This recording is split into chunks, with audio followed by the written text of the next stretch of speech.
Pasuk says that Hashem would speak to Moshe Rabbeinu. V'diva Hashem and Moshe upon him, face to face. Like when a man speaks to his friend.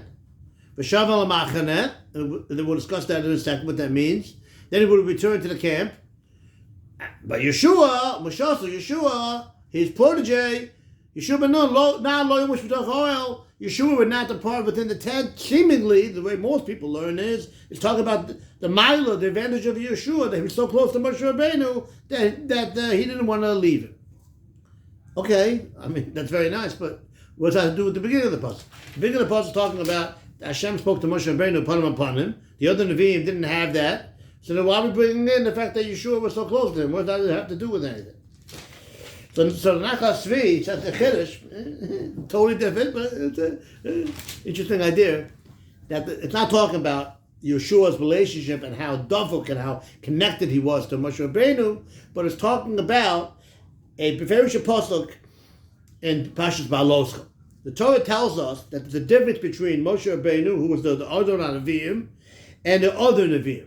What were the differences between Moshe Rabbeinu and the other Nevi'im? One, we just said, that Hashem spoke to Moshe Rabbeinu upon him, face to face. Other Nevi'im did not have that. Like it says in Baloscha, they would only be able to get Nevuah in a dream, or there was like a picture, like an image, and they would have to figure out what the image was, but it wasn't straight. The other chiluk was two chilukim. A prerequisite to getting the Nevuah would be they would have to fall on their face. But you pull upon it, the pasuk says. Moshe Rabbeinu didn't have that requirement. That's it. They got the Nevuah. Second was after the Nevuah. Moshe Rabbeinu was able to go along his merry way after the Nevuah and continue leading Klal Yisrael. Other Nevi'im didn't have that.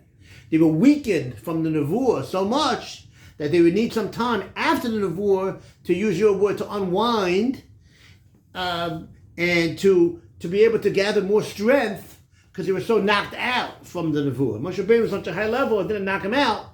The other Nevi'im needed the power of Hashem's Nevuah. Like you can imagine, would knock them out. They would need some time.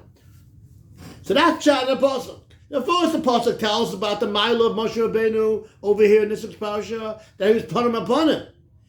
That the other Nevi'im didn't have that. Also, put upon him that he didn't need a prerequisite to fall on his face. It was straight put upon him. And how about afterwards? He was able to go on his merry way. But Yeshua, who's a prototype of all the other Nevi'im, lo yomish v'tochoel, he would not depart within the tent. I'm not talking about his relationship to Moshe Rabbeinu, although that's a nice idea. That's the next Shmur's message.